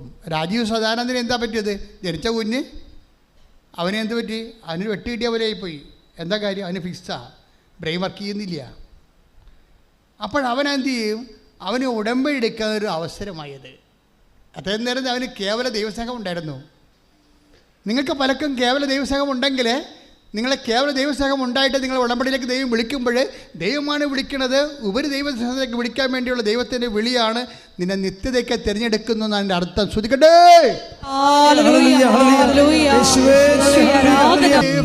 അതായത് നിൻ്റെ അനുദിന ജീവിതം ദൈവം ക്രമീകരിക്കും. തീർച്ചയായിട്ടും നിന്റെ അനുദിന ജീവിതം നീ വിചാരിക്കുന്നതിനേക്കാളും മനോഹരമായി ക്രമീകരിക്കും. പക്ഷെ നിനക്ക് ദൈവസ്നേഹം വളരാനുള്ള സാധ്യതയുണ്ടെങ്കിൽ, അത് നിനക്ക് നൽകാനുള്ള സൗകര്യവും സമയവും ഇതാണെങ്കിൽ ദൈവം ഇപ്പോഴേ വെട്ടത്തോളം നിന്നെ. നീ വിചാരിക്കരുത് വയസ്സായി കഴിയുമ്പോൾ ദൈവത്തെങ്കിലേക്ക് വരാമെന്ന്. ദൈവത്തിന് വേണ്ട. മനസ്സിലായില്ലേ? നീ വിചാരിക്കണം പലർക്കും സംഭവം. അതുകൊണ്ടാണ് യുവാവേ, take the word of God, യുവാവേ നീ നിൻ്റെ യൗവനത്തിൽ തന്നെ നിൻ്റെ ദൈവത്തെ അറിയുക എന്ന് വെച്ച് കഴിഞ്ഞാൽ വന്ന് വെട്ടിമടിക്കാനാണ് ഈ പറയണത്. മനസ്സിലായില്ലേ? യുവാവേ, അതായത് നീ നിൻ്റെ മക്കളെ ചില പറയത്തില്ലേ, ചില ഈശോയോട് ഓരോരുത്തരും ഈശോ വിളിക്കുക പറയും, ഞാൻ പെണ്ണ് കെട്ടി, എനിക്ക് ഭാര്യയെ നോക്കാൻ പോകണം, ഭർത്താവിനെ നോക്കാൻ പോകണം, ഞാൻ ഏറെ കാളകളെ വാങ്ങിച്ചു, എനിക്ക് ഉഴുത് നോക്കാൻ പോകണം എന്നൊക്കെ പറയത്തില്ലേ. നീ പോയി പെണ്ണ് നോക്കണമെന്ന് പറയും. നിന്നെ ആരും വിളിച്ചെന്ന് ചോദിക്കുമോ? അങ്ങനെ സ്വന്തം എന്താ പോർട്ട്ഫോളിയോ ഉള്ള ആൾക്കാരെ ദൈവത്തിന് ആവശ്യമില്ല. നിങ്ങൾ ആ സ്വന്തം പോർട്ട്ഫോളിയോ ആവശ്യമുള്ള ആൾക്കാരില്ലേ, അവരെ നിങ്ങൾ വരുമ്പോൾ തന്നെ അറിയാം. ചിലപ്പോൾ നക്കാപ്പിച്ച വല്ല അനുഗ്രഹങ്ങളൊക്കെ തന്നു വിട്ടേച്ച് ചാപ്റ്റർ ക്ലോസ് ചെയ്ത് കളയും. കാര്യം ഈ സാധനത്തെ കൊണ്ടുപോയിട്ട് കാര്യമില്ലെന്ന് ദൈവത്തിന് അറിയാം. അതാണ് എൻ്റെ വിഷയം. അതാണ് അത് നമ്മൾ ദൈവത്തോട് അടുക്കുമ്പോൾ വളരെ ശ്രദ്ധിച്ച്. കാര്യം നിത്യതയാണ്. ഈ ക്രിസ്തു ക്രൂശിക്കപ്പെട്ട സാഹചര്യം എന്താണ്? കർത്താവ് എന്താ പറഞ്ഞത്? എന്നോട് കൂടെ സഹിക്കുന്നവർ എന്നോട് കൂടെ നേടും. എന്താ പറയുക? നിത്യതയെ ഉദ്ദേശിക്കുന്നത്. അപ്പോൾ നിത്യതയ്ക്ക് വേണ്ടി നിന്നെ സെലക്ട് ചെയ്ത് കഴിഞ്ഞാൽ അതിൻ്റെ ഇൻസ്റ്റാൾമെൻറ്റ് അടക്കാൻ പറയും. ഇടയ്ക്കിടയ്ക്ക് ഇൻസ്റ്റാൾമെൻറ്റ് അടച്ചോണ്ടിരിക്കണം. ഞാനിങ്ങനെ അടച്ചടച്ച് തളർന്നിരിക്കും. പല കാര്യമുണ്ട് എനിക്ക് കിട്ടിയ അസുഖം വരെ. പല കാര്യമുണ്ട്. അതൊക്കെ മുഴുവനും തൊഴിലത്ത് ആപ്പെടുന്ന അസുഖൂടാലിയായിരിക്കും. ഈ ക്രിസ്മസിന് ദിവസം സംഭവിച്ചതാണ്. മുഴുവനും ഒരു കാര്യമില്ല. മുഴുവനും ചൊറിഞ്ഞ് പൊട്ടിപ്പഴുത്ത് ആപ്പട കുളമായി. അപ്പോൾ എന്ത് സംഭവം? അതായത് നമ്മൾ ക്രിസ്മസിനേക്കാൾ വലുതാണ് നമുക്ക് ദൈവം. അതാണ് വിഷയം. അത് വെരി അതാണ് പ്രശ്നം. നമ്മൾ ക്രിസ്മസിന് വേണ്ടിയാണ്. നമുക്ക് പണിയുണ്ടാക്കല്ലേ കർത്താവേ, ഞങ്ങളുടെ വീട്ടിൽ സമാധാനം ഉണ്ടാകണേ, അപ്പം വെള്ളമടിക്കല്ലേ, അമ്മ പ്രശ്നം ഉണ്ടാക്കല്ലേ. നമ്മൾ ദൈവത്തെ ഉപയോഗിക്കുന്നത് നമ്മുടെ സമാധാനത്തിന് വേണ്ടിയാണ്. ദൈവം നമ്മളെ ഉപയോഗിക്കുന്നത് നമുക്ക് നിത്യതയ്ക്ക് വേണ്ടിയാണ്. കൈയടിച്ച് കർത്താവ് ഹല്ലേലൂയ.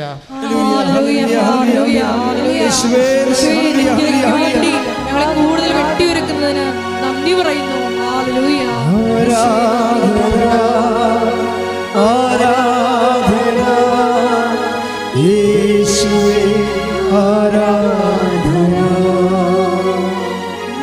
ആരാധന ആരാധന യേശുവേ, ആരാധന. പരിശുദ്ധ പരമ ദിവ്യകാരുണ്യത്തിന് ആരാധനയും സ്തുതിയും പുകഴ്ചയും ഉണ്ടായിരിക്കട്ടെ. പരിശുദ്ധ പരമ ദിവ്യകാരുണ്യത്തിന് ആരാധനയും സ്തുതിയും പുകഴ്ചയും അപ്പോഴേ രാജീവ് ശിവാനന്ദൻ്റെ കുഞ്ഞിന് ഈ അസുഖം വന്നപ്പോൾ അവൻ ഉടമ്പടി എടുത്ത്. ഉടമ്പടി എടുക്കുന്നതിൻ്റെ പ്രധാനപ്പെട്ട കാരണങ്ങളൊന്ന്, കൊച്ചു സംസാരിക്കാത്തത് കൊണ്ട് മാത്രമില്ല, കുഞ്ഞിൻ്റെ കാലിൽ ഒരു മുഴ വന്നു. അതാണ് പ്രശ്നം. അപ്പോൾ അതെന്തോ എങ്ങോട്ടായി മുഴ പോകണമെന്ന് അറിയാൻ പാടില്ലാതെ വിഷമിച്ച് വന്നിട്ട് പുള്ളിക്കാരൻ ഉടമ്പടി എടുത്തു. ഉടമ്പടിത്തെല്ലാം വീട്ടിൽ കൊണ്ടുപോയി വെച്ചും പുള്ളിക്കാരൻ ഇവിടെ വരുമ്പോൾ അതായത് ദൈവത്തിൻ്റെ അദ്ദേഹം പറയുന്നുണ്ടത്, ഇത് ഞാൻ ഇവിടെ വന്നു എന്ന് ഞാൻ പറയണില്ല, ദൈവം എന്നെ കൊണ്ടുവന്നു. കാര്യം ഇന്നൊരു മനുഷ്യന് വരാൻ പറ്റുന്ന ഏറ്റവും വലിയ ഇടമാണിതെന്ന് എനിക്ക് മനസ്സിലായി. ഒരു മനുഷ്യന് ദൈവത്തെ കണ്ടുമുട്ടാൻ പറ്റിയ അദ്ദേഹത്തിൻ്റെ സാക്ഷ്യം കേൾക്കുമ്പോൾ നല്ല രസമാണ്. അത് ഒരു മനുഷ്യന് ദൈവത്തെ അറിയുന്ന മനുഷ്യന്, അന്വേഷിക്കുന്ന മനുഷ്യന് വരാൻ പറ്റിയ ഏറ്റവും ടോപ്പ് ടൈമാണ്, ടോപ്പ് പ്ലേസാണ് അത്. അദ്ദേഹത്തെ ഒന്ന് ഫീൽ ചെയ്ത്, അതായത് എന്നിട്ട് ഈ മനുഷ്യൻ കൊണ്ടുപോയി ഈ ഉടമ്പടി തൈലം കൊണ്ടുപോയി അപ്പൻ്റെയും കുഞ്ഞിൻ്റെയും, അപ്പനെയും മുഴയാണ്, അതിങ്ങനെ വീർത്തി വരിക കാലിൽ, കപ്പലിൽ നിന്ന് കിട്ടിയതാണ്. കപ്പലെ പാമ്പൊന്നുമില്ല. പിന്നെ ഇത് എവിടുന്ന് ആരും എന്നെ കടിച്ചെന്ന് അറിയാൻ പാടില്ല എന്ന് ഭാര്യ പറഞ്ഞു. നിങ്ങൾ അതും പറഞ്ഞുകൊണ്ടിരിക്കല്ലേ, ഇതുകൊണ്ട് കാണിക്കാനുള്ള പാട്ടി കാണിക്കാൻ പറഞ്ഞു. അദ്ദേഹം കൊണ്ടൊന്ന് ഇവിടെ കാണിച്ച് എന്നിട്ട് കൊണ്ട് ഉടമ്പടി തൈലം കൊണ്ടുപോയി അങ്ങേരുടെ ആ മുഴയും പെരട്ടി, കുഞ്ഞിന് വേറെ എന്താ അസുഖമാണ്, കുഞ്ഞിനെ മുഴയും പെരട്ടി. രാവിലെ എഴുതി നോക്കിയപ്പോൾ അങ്ങ് രണ്ടുപേരുടെ മുഴ അപ്രത്യക്ഷമായി. എന്നിട്ട് അദ്ദേഹം പറഞ്ഞു, ഞാൻ എൻ്റെ കുഞ്ഞിൻ്റെ തൊണ്ടരൊക്കെ സംസാരിച്ചത്, ഇപ്പം കുഞ്ഞ് എന്തൊക്കെ തിങ്ങി വരുന്നുണ്ട്, ഇന്നലെങ്കിൽ നാളെ കുഞ്ഞ് സംസാരിക്കുമെന്ന് അമ്മ സംസാരിപ്പിക്കുമെന്ന് എനിക്കറിയാം.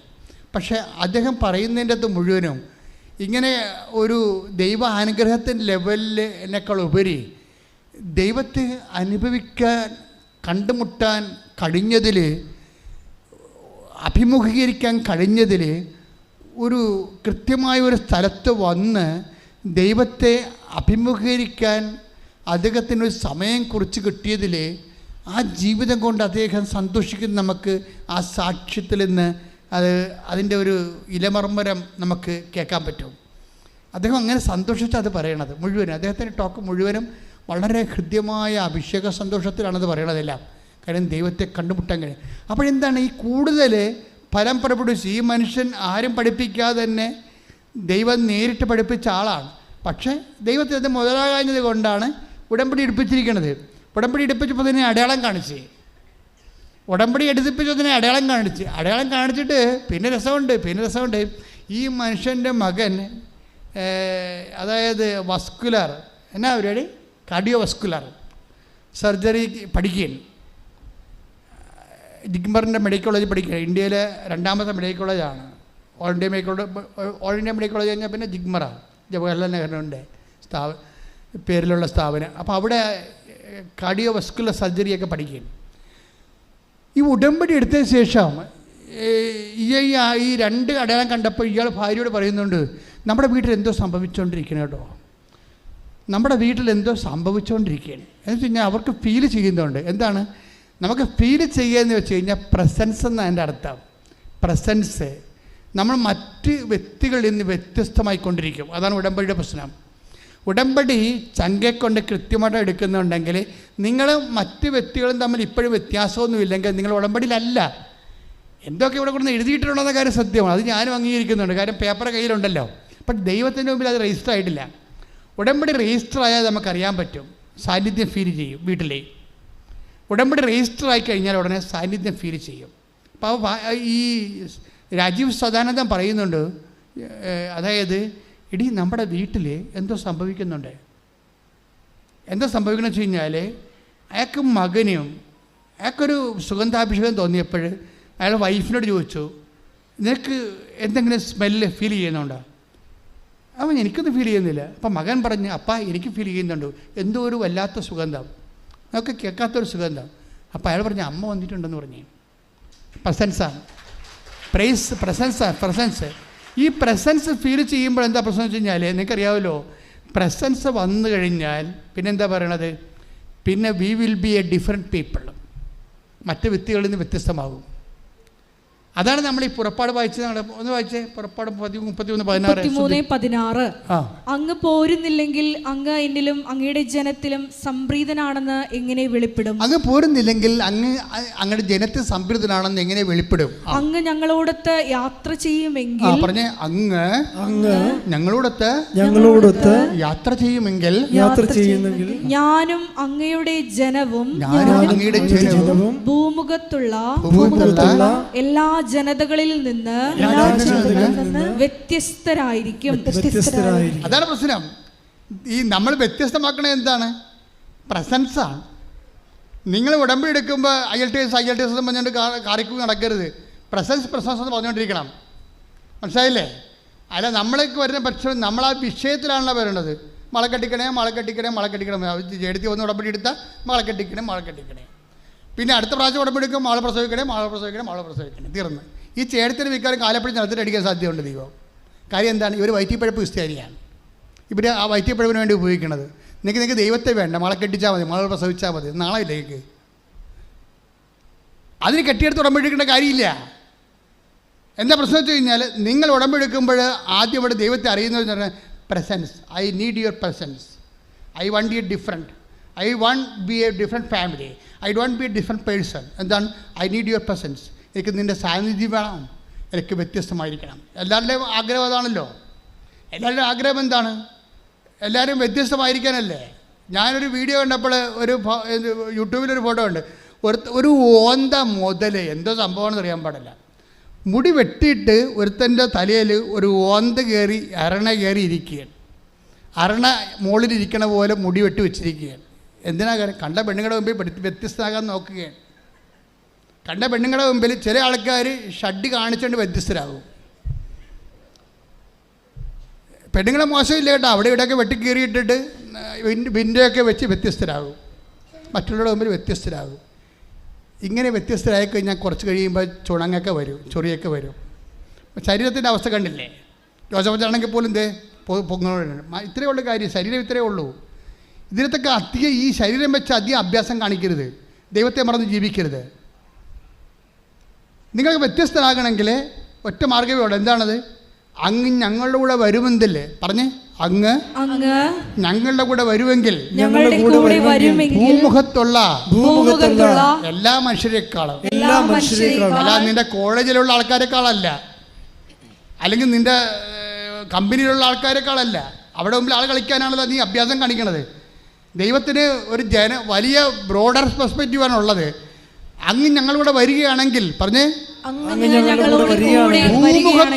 ഭൂമുഖത്തുള്ള എല്ലാ മനുഷ്യരെക്കാൾ ഞങ്ങൾ വ്യത്യസ്തരായിരിക്കും.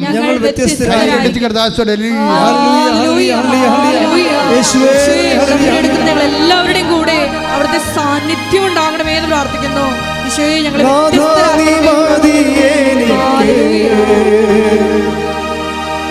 നിൻ കൃപ മതി എനിക്ക്, നാഥാ നീ മതി എനിക്ക്, നിൻ കൃപ മതി എനിക്ക്. ഈ മരുയാത്രയതിൽ തിരുകൃപ മതി എനിക്ക്.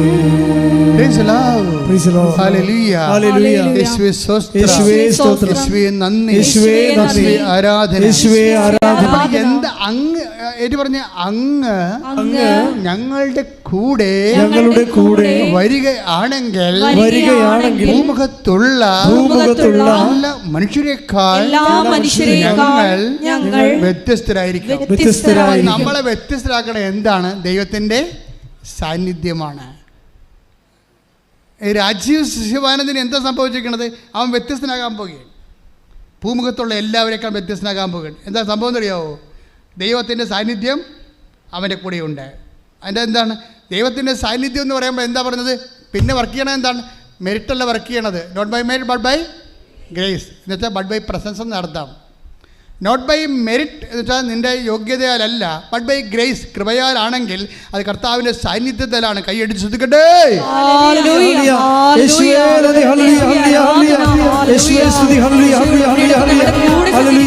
സംഖ്യ 14:24.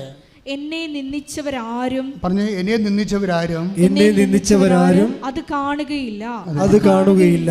എന്നാൽ എന്റെ ദാസനായ കാലബിനെ അവൻ ഒറ്റുനോക്കിയ ദേശത്തേക്ക് ഞാൻ കൊണ്ടുപോകും. അവന്റെ സന്തതികൾ അത് കൈവശമാക്കും. എന്തെന്നാൽ അവനെ നയിച്ച ചൈതന്യം വ്യത്യസ്തമാണ്.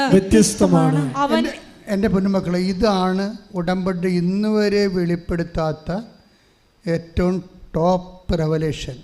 എത്രയാണിത്? സംഖ്യ 14:24. മനസ്സിൽ കുറിച്ചിട്ടോ? സംഖ്യ 14:24. ഒന്ന് ഏറ്റു പറഞ്ഞ ആ വചനം. എന്തെന്നാൽ അവനെ നയിച്ച ചൈതന്യം വ്യത്യസ്തമാണ്. വീണ്ടും പറയുന്നുണ്ട് വ്യത്യസ്തമാണെന്ന് പറയുന്നുണ്ടല്ലോ. എന്തുകൊണ്ടാണ്? കലേബിനെ നയിച്ച ചൈതന്യം പണ്ട് മോശയോട് പറഞ്ഞില്ലേ? മോശയോട് എന്താ പറഞ്ഞത്? അങ്ങ് ഞങ്ങളുടെ കൂടെ പോരുന്നെങ്കിലേ ഞങ്ങൾ ഭൂമുഖത്തുള്ള എല്ലാ ജനതയെക്കാളും ഞങ്ങൾ വ്യത്യസ്തരായിരിക്കും. അപ്പോൾ പ്രസൻസാണ്. ഈ പ്രസൻസ് ആരുടെ കൂടെ ഉണ്ട്? കലേബിൻ്റെ കൂടെ ഉണ്ട്. കാലേബ് ആരാണ്?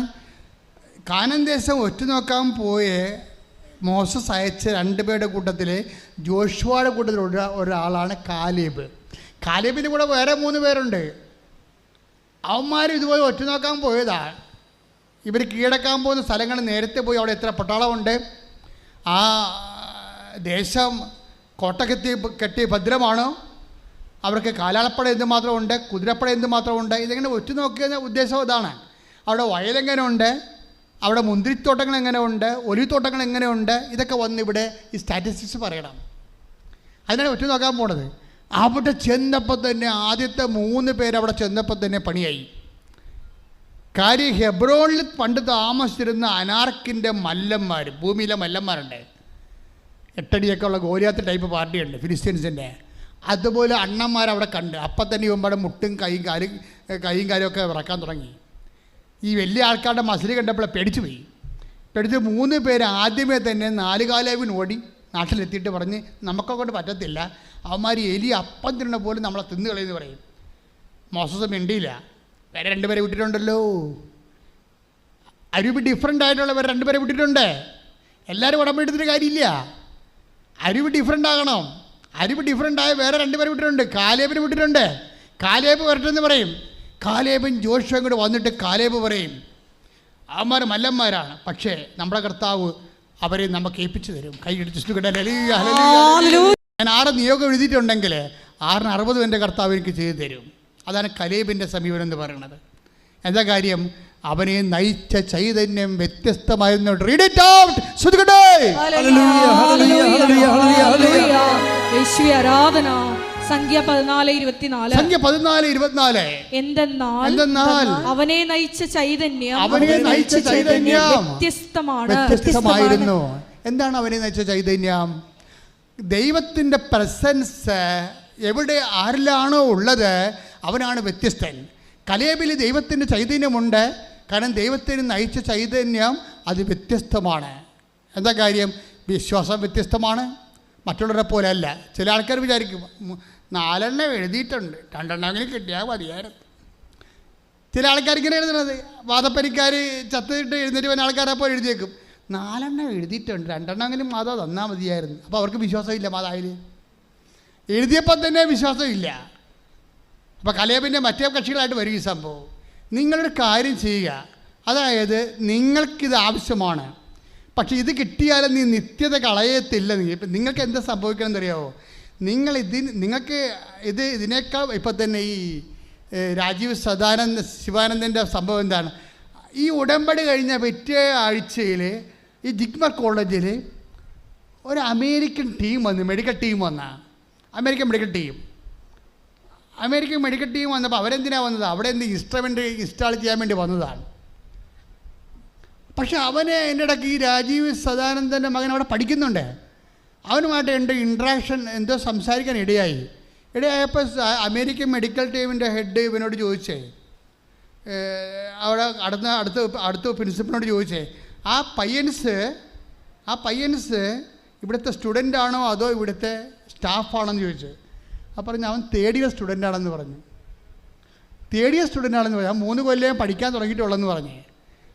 പക്ഷെ ഒരാഴ്ച കഴിഞ്ഞപ്പോൾ ഈ രാജീവ് ശിവാനന്ദൻ്റെ മകന് ഒരു അമേരിക്കൻ കോൾ വന്നു, ഞങ്ങളുടെ ഇന്ത്യയിലെ ഹെഡ് നിന്നെ വിളിക്കും കുറച്ച് കഴിയുമ്പോൾ. ഉടനെ കുറച്ച് കഴിഞ്ഞപ്പോൾ വിളിച്ചിട്ട് ഉടനെ അധികം ചോദിച്ചില്ല, ഒരു സ്യൂം ഇൻ്റർവ്യൂ നടത്തി ഒരു ചോദ്യം ചോദിച്ചുള്ളൂ, നീ ഈ കോഴ്സ് കംപ്ലീറ്റ് ചെയ്ത് കഴിഞ്ഞാൽ നീ ലോങ് ലീവ് എടുക്കാൻ പോകുന്നോ അത് ഞങ്ങളുടെ കമ്പനി ചേർന്നെന്ന് ചോദിച്ചു. അപ്പോൾ അവൻ പറഞ്ഞു ഞങ്ങൾ കമ്പനി ചേർന്ന ആളെ പറഞ്ഞു. അമേരിക്കൻ കമ്പനിയിലാണെന്ന് ഓർത്തിറങ്ങാം. ഒരു ക്യാമ്പസ് ഇൻ്റർവ്യൂ മെഡിക്കൽ ഫീൽഡിൽ നമുക്കറിയാം, ബിടെക്കുകാർക്ക് മാത്രമേ, എൻജിനീയേഴ്സിനൊക്കെ മാത്രമേ ക്യാമ്പസ് ഇൻ്റർവ്യൂ ഉള്ളൂ, മെഡിക്കൽ ഫീൽഡിലില്ല. ഒരു മെഡിക്കൽ ഫീൽഡിൽ ക്യാമ്പസ് ഇൻ്റർവ്യൂ അസാധ്യമാണ്. അതിൻ്റെ മെറിറ്റിലുള്ളതല്ല. പക്ഷേ ഉടമ്പടി എടുക്കുമ്പോൾ എന്താണ് different, we will be a different people. അങ്ങനെ ഞങ്ങളിവിടെ വരികയാണെങ്കിൽ ഞങ്ങൾ ഭൂമുഖത്തുള്ള മനുഷ്യരെക്കാൾ ഉപരി ഞങ്ങൾ വ്യത്യസ്തരായിരിക്കും. കേട്ടോ, അതൊക്കെ അവരെയും കൊണ്ട് അവർ പോയി. എന്ത് സംഭവം, അവൻ ഇന്ന് അമേരിക്കയിൽ വലിയ ഇതിനേക്കാൾ അവൻ്റെ ഇത് പൂർത്തിയാക്കിയിട്ട് അവൻ അമേരിക്കൻ കമ്പനിയിൽ ഇപ്പം തന്നെ അവന് ജോലിയായി. കാര്യം എന്താ, ഒരു ടെൻഷനുമില്ല. അതായത് not by merit but by grace. ഞാൻ എപ്പോഴും നിങ്ങൾ പറയുമ്പോൾ നിങ്ങൾക്ക് മനസ്സിലാകത്തില്ല. അതായത് ആ സാക്ഷ്യം വീണ്ടും നിങ്ങൾ കേൾക്കണം, രാജീവ് ശിവാനന്ദൻ്റെ സാക്ഷ്യം വീണ്ടും നിങ്ങൾ കേൾക്കണം. എന്നിട്ട് എങ്ങനെയാണ് ദൈവത്തിൽ ആശ്രയിക്കുന്നത്, ദൈവിക കാര്യങ്ങൾ എങ്ങനെയാണ് പറയേണ്ടത്, സാക്ഷ്യം എങ്ങനെയാണ് പറയേണ്ടത്, ദൈവത്തെ എങ്ങനെയാണ് ദൈവമായിട്ട് കമ്മ്യൂണിക്കേറ്റ് ചെയ്യേണ്ടത്, എല്ലാം ആ സാക്ഷ്യത്തിലുണ്ട്. അവരത് കഴിഞ്ഞിട്ട് ഈ മനുഷ്യൻ ഇവിടെ നിന്ന് കുറച്ച് പ്രാർത്ഥിക്കും. ആര് പറഞ്ഞു കൊടുത്തിട്ടാണ്? ഏതച്ഛനെ കണ്ടിട്ടാണ്, ഏത് മെത്താനെ കണ്ടിട്ടാണ്? തന്നെത്താൻ ദൈവത്തെ കണ്ട് പ്രാർത്ഥിക്കുന്ന മനുഷ്യരെ. എന്നിട്ട് ഉടമ്പടി എടുത്ത് എല്ലാവർക്കും വേണ്ടി പ്രാർത്ഥിക്കും, അയാളെ ഇങ്ങോട്ട് പറഞ്ഞു വിട്ടവർക്ക് വേണ്ടി പ്രാർത്ഥിക്കും. അങ്ങനെ എത്രയോ മനുഷ്യർക്ക് വേണ്ടി ആ മനുഷ്യൻ പ്രാർത്ഥിക്കാൻ വിടുന്നുണ്ട് ആ സാക്ഷ്യത്തിന് കൂടെ. അതായത് എല്ലാവരും ദൈവത്തെ അറിയണം, എല്ലാവരും ദൈവസ്നേഹത്തിൻ്റെ പരിധിയിലാകണം എന്നൊക്കെ പറഞ്ഞ് ആന്തരികമായി അഭിഷേകം കിട്ടിയ ഒരു മനുഷ്യൻ്റെ സാക്ഷ്യങ്ങളാണ്. പ്രാർത്ഥിക്കുക, കർത്താവായ ദൈവമേ അങ്ങയെ സ്നേഹിക്കാൻ ഉടമ്പടിയിലൂടെ ആന്തരിക അഭിഷേകം പ്രാപിക്കാൻ ഞങ്ങളെ അഭിഷേകം ചെയ്യണമേ. ജീവിത ദുരിതങ്ങൾക്ക് അതുപോലെ തന്നെ ദൈവിക ശാസ്ത്ര പ്രാർത്ഥന ഈ ധ്യാനത്തിൻ്റെ ഇടയ്ക്കുണ്ടായിരുന്നു. ഇപ്പോഴതുകൊണ്ട് മൗനമായിട്ട് വ്യക്തിപരമായ ആവശ്യങ്ങൾക്ക് വേണ്ടി പ്രാർത്ഥിക്കുന്ന സമയമാണ്. വ്യക്തിപരമായ ആവശ്യങ്ങൾക്ക് വേണ്ടി മൗനമായി പ്രാർത്ഥിക്കുന്ന സമയമാണ്. ഓൺലൈനിലുള്ളവരും തീർത്ഥാടനത്തിൽ ഇവിടെയുള്ളവരും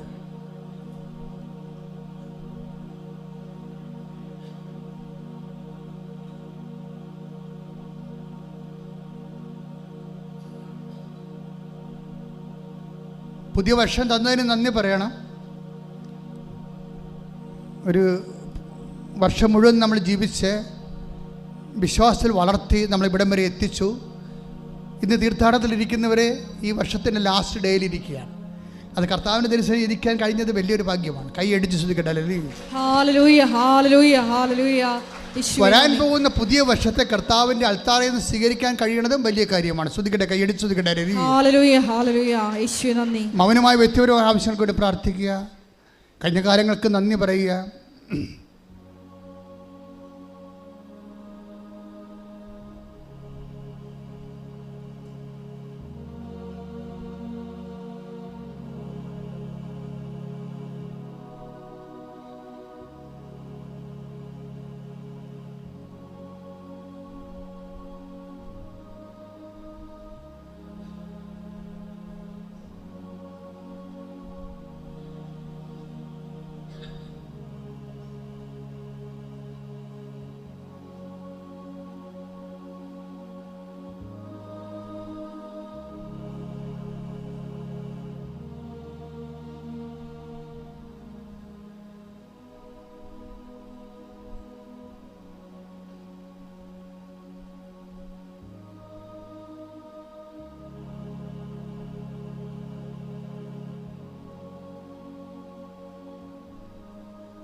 മുട്ട നിൽക്കുക.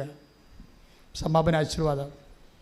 ഒരിക്കൽ കൂടി മരിയൻ ഉടമ്പടിയിൽ സമർപ്പിച്ചിരിക്കുന്ന എല്ലാ വിഷയങ്ങളും ദൈവമാതാവിൻ്റെ മധ്യസ്ഥയിൽ ദിവ്യകാരുണ്യ സന്നിധിയിൽ സമർപ്പിച്ച് പ്രാർത്ഥിക്കാം. അങ്ങയുടെ സാന്നിധ്യം ഞങ്ങളുടെ കൂടെ എന്നും ഉണ്ടായി ഭൂമിയിൽ വ്യത്യസ്തരായി ഈശോയെ അങ്ങയുടെ നാമത്തെ മഹത്വപ്പെടുത്തി ജീവിക്കുവാൻ ഈ ആരാധനയിലൂടെ ഞങ്ങളെ ഓരോരുത്തരെയും വ്യക്തിപരമായി അഭിഷേകം ചെയ്യണമേ എന്ന് പ്രാർത്ഥിച്ചുകൊണ്ട് ശിരസ് നമിച്ച് നമുക്ക് ദിവ്യകാരുണ്യനാഥൻ്റെ ആശീർവാദം സ്വീകരിക്കാം.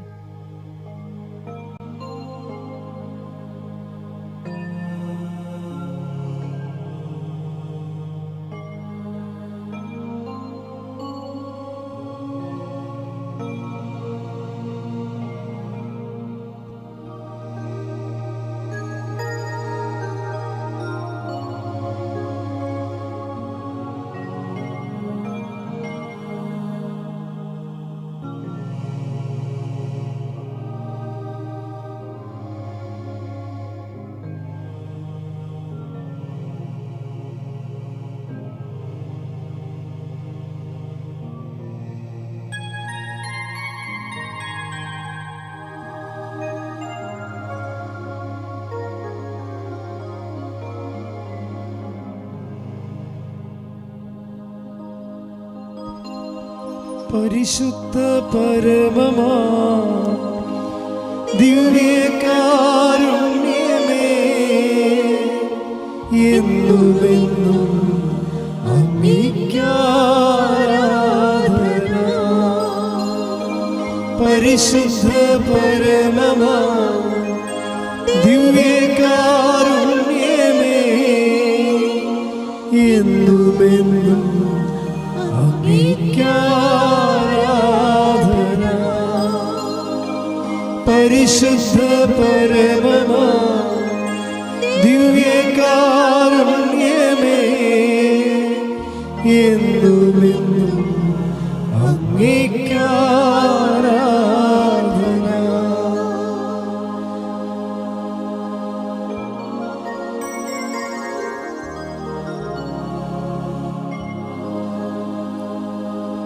ആവേ ആവേ ആവേ മരിയ, ആവേ